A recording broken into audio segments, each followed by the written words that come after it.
आप बोलते हैं कि सरकार बेलगाम है, कोई कानून व्यवस्था खराब है, क्या है, अलग चुनाव आते आते क्या होता। आप याद रखिएगा सौरभ जी, मैंने जब बिहार चुनाव था, जिस दिन राहुल गांधी तेजस्वी के साथ मंच पे चढ़े थे, मैंने बोला था कि आज से चुनाव बिखर गया। अब ये SIR पे इलेक्शन होने जा रहा है, ये बेरोजगारी पे नहीं होने जा रहा है। उस बेरोजगारी मुद्दे को तेजस्वी ने पूरे 3 साल मेहनत करके बनाया था। वहां तो चलिए, वहां तो मुद्दा ही डाइवर्ट हो गया असली। तो यहां भी तो वही हो रहा है। मुद्दा तो है ना, मुद्दा है, लेकिन आप उस पर जाएंगे तो अपने खतरा। मैंने क्या बताया कि आप उस पिच पे, भारत ऑस्ट्रेलिया में जब फास्ट बॉलर के पिच पे जाती थी खेलने तो मैच हार जाती थी। इसीलिए चोरी की बात सही है, चोरी की गुगली थी, योगी जी अच्छा खेल गए, ऐसा कह लें। हाँ। केवल इतना नहीं, आप विरोध तो करने लायक मुद्दा है, इसमें कोई दो राय नहीं। आपकी क्रेडिबिलिटी क्या है उस मुद्दे पर? वही तो फिर योगी जी अब उघाड़ के बता रहे हैं ना। अब जैसे आज किसी ने लिखा था, फिर आप गौर कीजिएगा, 2 कोने में रात में, एक में वो मैसेज है और दूसरे में कांग्रेस पार्टी के ट्विटर हैंडल पे जाइए सर, एक के बाद एक, पहले से लेकर के अगले 15 तक सारे मैसेज राम मंदिर पर है। राम नाम जपना, चढ़ावे का माल अपना, उसके बाद अजय राय जी को नहीं जाने दिया तो वो, चढ़ावा चोरों से दूरी है जरूरी, मुंह में राम बगल में छुरी, राम मंदिर की फोटो, चंदा है तू मेरा चंपत है तू, सब सारे मीम बना के कांग्रेस पार्टी ने डाले हुए हैं। राहुल गांधी का कब बयान सुना आपने इस पे?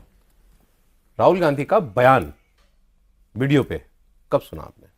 मैंने तो नहीं सुना। तो किसी ने पूछा राहुल गांधी क्यों नहीं बोल रहे हैं?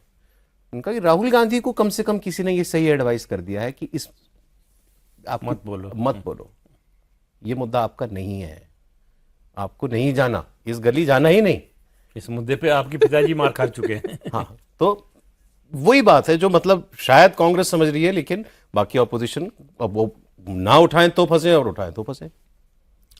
वही वाली बात है कि 3 बातें हैं इसमें। एक तो बात है कि भाई क्योंकि ये बीजेपी का स्ट्रांग पॉइंट है, या योगी जी आज हिंदुत्व के, भाजपा के सबसे बड़े लीडर हैं। मैंने कल भी कहा था, मोदी जी से भी ऊपर है हिंदुत्व की बात अगर सिर्फ करेंगे तो एक तरह से बीजेपी के पिच पे ही खेलने वाली बात है कि जिस पीडीए को आप पिछले 2 या 3 साल से उठा रहे हैं और जो पीडीए आपके लिए सक्सेसफुल रहा मॉडल, अब इस बात को छेड़ने से अब एक जो हिंदू चेतना जो और राज्यों में हमको देखने को मिली है 2024 के लोकसभा चुनाव के बाद, वो और भी कंसोलिडेट होगा। ठीक है, एक हिंदू अवेकनिंग कॉन्शियसनेस एक है जो कि बाकी राज्यों में हमको देखने को मिला है, और यहाँ पर तो राम मंदिर का निवासी है तो यहाँ पर तो वो मुद्दा बहुत बड़ा रहने वाला है। दूसरी बात है कि जो मनोज जी कह रहे थे कि 60% मुख्यमंत्री योगी आदित्यनाथ आ रहे हैं और अखिलेश जो भी आ रहे हैं वो 22-23% अखिलेश आ रहे हैं। अच्छा, तो 3 गुना गैप है। 3 गुना गैप है। तो इसका तो भाई सीधा सीधा कारण है कि आप लोकसभा चुनाव जीतने के बाद लोकसभा चले गए, आपने अपनी विधानसभा सीट छोड़ दी, कल बोल रहे थे आपने एक फ्री फील्ड दे दिया योगी आदित्यनाथ को असेंबली चुनाव में। और राहुल गांधी शायद ये बात समझ रहे हैं कि इस मुद्दे को ज्यादा कुरेदने से क्या होगा, कि अब जो क्लोजर हो चुका था एक तरह से राम मंदिर बनने के बाद, जो एक लोगों को था कि अब इस मुद्दे का क्लोजर हो चुका है। अब योगी आदित्यनाथ जी, और आप जो बयान कह रहे थे कि भाई आई थिंक जिनके हाथ खून से रंगे हुए हैं, अब उन बातों की भी चर्चा हो रही है, जो बात शायद अब एकदम दब चुकी थी, जो खत्म हो चुकी थी। मुलायम सिंह जी, लालू यादव जी का वो बयान लोकसभा को एक और एक्स डीजीपी हैं उत्तर प्रदेश के ब्रिजलाल जी, हाँ जी, उन्होंने एक वीडियो संदेश जारी किया। उन्होंने कहा मुलायम सिंह मुख्यमंत्री थे, आईजी रेंज लखनऊ, वो चाहते थे कि हनुमानगढ़ी की सीढ़ियों पर नमाज पढ़ी जाए। सीढ़ियों पे या छत पे, ऐसा कुछ नहीं, सीढ़ियों पर, सुनिए तो, सीढ़ियों पर। और उस जब एसपी सिटी ने मना कर दिया तो उन्होंने बहुत गुस्से में फोन किया, कहा मेरा बस चलता तो हनुमानगढ़ी की छत पर नमाज पढ़वा। हाँ शायद। तो ये सब हो रहा था।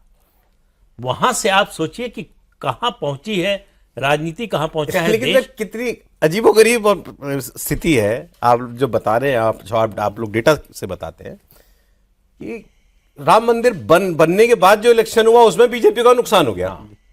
राम मंदिर में चोरी की खबर आ रही है तो आप बता रहे हैं कि बीजेपी का फायदा हो रहा है। नहीं, विवादित ढांचा गिरा, उसके बाद नुकसान हो गया। 1991 में 3 सरकारें बर्खास्त हुई, राजस्थान को छोड़ के कोई लौट नहीं पाया, सिर्फ एक चुन के आई वापस। और वो भी जोड़ तोड़ से बनी सरकार। एक और व्यक्ति, एक और नेता वो उनकी वजह क्या है, लेकिन लाइन उनकी भी है कि भाई इस चक्कर में नहीं पड़ना मायावती जी। आज उन्होंने कहा कि भाई ठीक है, ये जो कुछ भी हो रहा है वो तो ठीक है, लेकिन इसका राजनीतिकरण नहीं होना चाहिए, कि जिसने भी चोरी की है वो कतई बख्शे न जाए, लेकिन इस मामले का राजनीतिकरण करना भी ठीक नहीं है। तो मायावती जी ने भी वेल लेफ्ट इसको कर दिया है।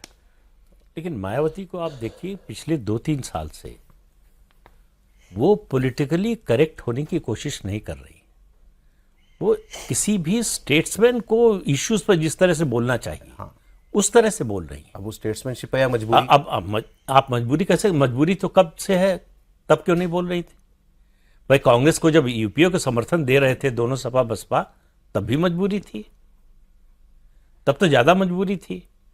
आज तो पार्टी की स्थिति भी वो नहीं है, तो आज कौन सी मजबूरी है? तो इसलिए मजबूरी अगर आप कहें तो समाजवादी पार्टी की तो उससे ज्यादा है। गोमती रिवर फ्रंट का मामला सीबीआई के पास है, और किसका किसका नाम है आपको मालूम है?